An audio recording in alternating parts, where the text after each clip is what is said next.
Okay, and away we go. On to our next recipe. This is going to be for a Greek chickpea soup. Doesn't really require, I think it only has like 2 or 3 ingredients except for spices. So let's go over them. You're going to need 2 or 3 large onions. I don't have large ones, I just have these small ones, so I'm just going to use these.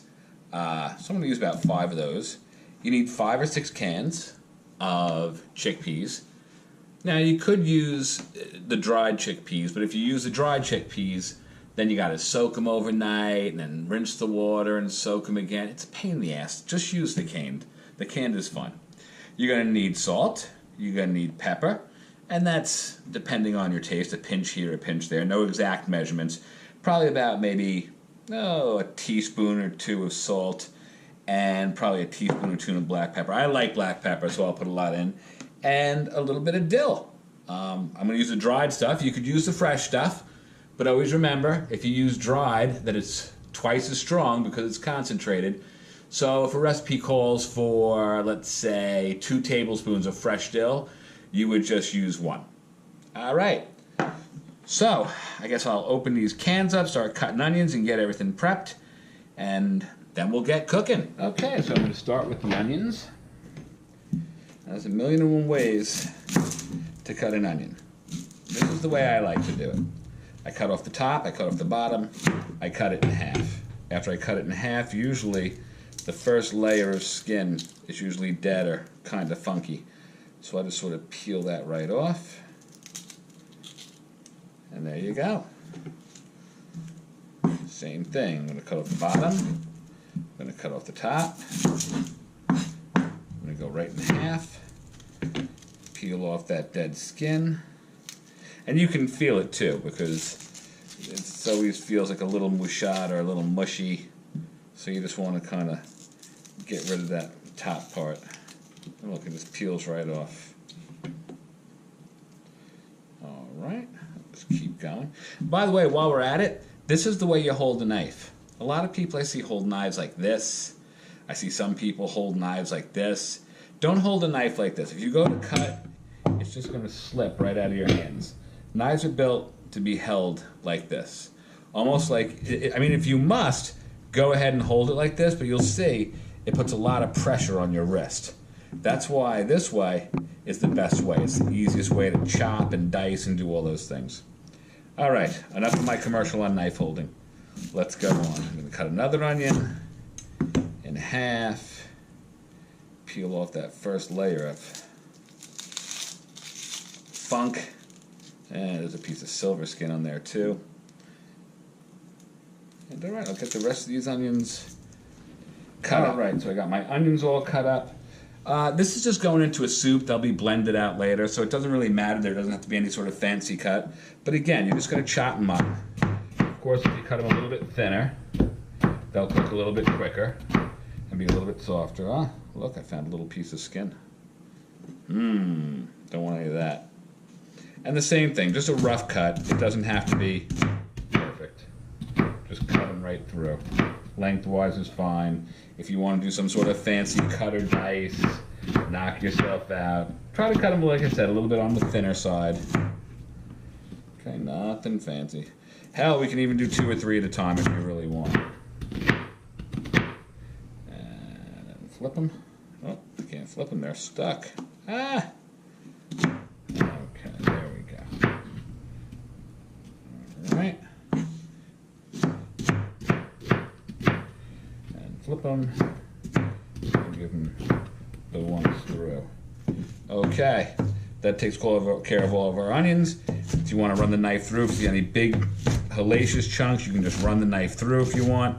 Again, you're going to be blending them up anyway, so it doesn't really matter. Okay, so now here we go. We've done our chickpeas, and we've got them out of the can. We've drained the liquid, and now we're just rinsing them. So you can see that when you rinse these things, you sort of get like that little bit of foam on the top of them. That's perfectly normal. They're fine. But, man, I'd love to know why these things foam up. Maybe I don't want to know. Okay. So now again, the only thing about the chickpeas, or any canned bean for that matter, is they tend to contain a lot of salt. So you want to give them a good rinsing. And by good rinsing, I mean when it no longer foams anymore at all. Okay, so it usually takes a couple of minutes. And this is much easier than going ahead and, you know, buying the dried beans and trying to dry them out and everything. Soak them out and everything else with the water. I mean, sometimes it's worth it. Later on, when we eventually do baked beans, I might do that. But for the most part, I just buy canned beans. All right, so we've got our pot. It's a pretty decent size. And I'm just going to drop a little bit of olive oil in there. Maybe about 2 tablespoons tops. And I'm just going to let it sit there and heat up. All right. Oh, while I'm here, I might as well go get my onions, which I chopped up. Righty. And that salt and pepper I talked about before. I'll go grab that. Then everything comes together all at once. Okay. Okay, once the olive oil is starting to move nice and quick and expanding out, you can actually smell it at this point. Okay, you're going to take your onions and you're just going to put them in the pot. Yes, I know I go through a lot of paper plates. Okay. Little salt, little pepper, and maybe a little extra pepper. Okay, we're going to cook these through. Okay, so here we go. So now we've got the onions cooked up. And again, we're not cooking them all the way through, just so they just start getting soft. You just start seeing through them. Translucent, I believe the phrase is. All right, you're going to take your chickpeas that you rinsed off. You're going to dump those in there. All right. You're going to put in 4 cups of water, like so. That should be just enough to just cover them. And we're going to give that a quick stir. Let's switch hands here. We're going to give that a quick stir and get them all in there. You might have to go a little bit more water. You might have to go 6 cups. You know, just to be safe, because remember, you're going to be breaking these beans down later on. So when you do that, it's going to get a lot thicker. So let's just throw caution to the winds. Let's go ahead and get another 2 cups or so. There we go. Won't kill anything. Okay. Give that a good stir. All right, one thing I knew I was forgetting something. I forgot my lemon. Yes. We're going to put a little lemon in there too. All right, so when you get yourself a lemon, give it a good roll. All right. Nice and hard. You'll feel it getting softer. And then we'll get ready to do this. I'm going to cut it in half. Okay. And we're going to get ready to season our soup. And then it'll be really easy. So first thing I'm going to do is I'm going to take some of this dried dill. And I like a lot of dill. So I'm going to put in a good solid teaspoon. Take that over here. Put that right in there. I'm going to go get my lemon right here. And I'm just going to give it a good squeeze. Get all that juice out. Okay, that's 1. And we'll get 2 over here. Little lemon never killed anybody. That's 2. All right. Now, we're just going to give everything a good stir.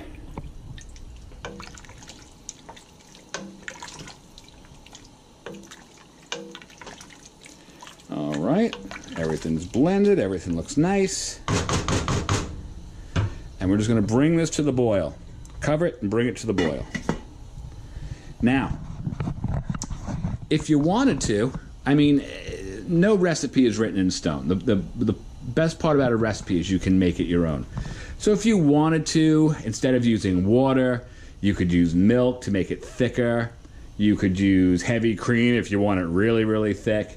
You could throw some hot pepper flake in there while you're cooking it if you want to make it spicy. You could even throw a little curry in there and make some Indian dishes as well. But this is just a plain Greek chickpea soup. Very simple, very easy. Also, instead of water, if you wanted to, you could use chicken stock or maybe 2 or 3 bouillon cubes if you wanted to do that. There's no need to. For those of you who are on Weight Watchers or anything like that, this saves on point. So water is just fine, and you'll see it's a flavorful enough soup without all the added things. Okay, so we'll let this come to the boil, and then we'll get ready to finish it up. Okay, so here we go.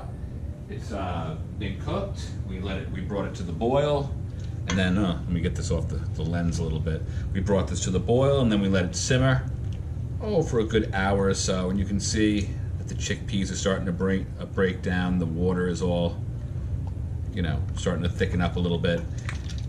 Okay, so now here comes the fun part. Now, you gotta puree the soup. You could do it in a blender if you have one. If you don't have a blender, I mean, you could use this potato masher. It'll take forever and you'll never get it really fine. You could put it into a sieve and just sort of just keep filing it through. But a blender is your best bet. I wouldn't use a food processor just because it doesn't hold a lot of water. A blender is your best bet. If you don't have a blender, or if you have the chance to buy it, I would buy one of these, which is called an immersion blender. And all this is essentially is a little blender that you can blend things right in the pot. You can make shakes with it. If you don't have one, you always see them at yard sales for like $5. I definitely recommend getting one. But it's the easiest way to do it. So you simply put it in there and then just give it a shot. You're gonna break up all your chickpeas first, go as best you can. You'll see immediately how fast that soup starts to thicken up. All right, and then I just leave it running.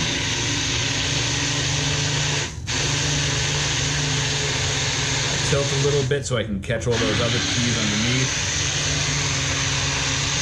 Now, if you like your soup a little bit thicker, you could have used a little less water, or if you wanted to, now would be the time to add heavy cream. I like mine about the consistency of about split pea, maybe a little bit thinner. So I'm just gonna let it go. I'm gonna tilt it back a little bit so the peas can get underneath it. And just let it go. Give it a stir. All right, it seems a little bit coarse still. I like it very, very fine.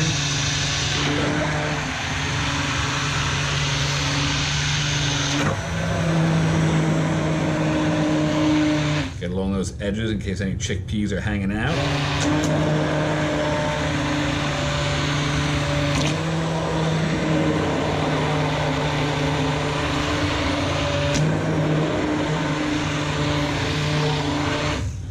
Okay, I'll give it a quick taste. See what it's like. Just take my spoon and dip it in enough to coat the spoon. You can see the thickness right there. That is good. I like a little extra pepper though. So give it a nice good shot of pepper, about another teaspoon of pepper for me. Maybe a tiny little bit more salt. All right.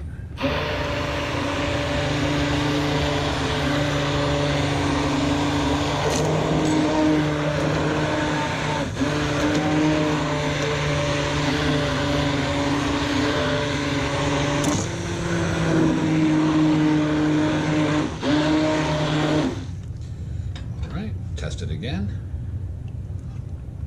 That's perfect. That is good. So there you have it. Greek chickpea soup with a little lemon and dill flavoring. And if you're a Weight Watchers person, that is literally 0 points. Even the olive oil that you added to fry up the onions, it's still 0 points. If you took that 1 or 2 tablespoons of olive oil and dispersed it through all of this, you're not even getting a full teaspoon in every serving. All right, well, until the next time, this is Some Guy Cooking signing off.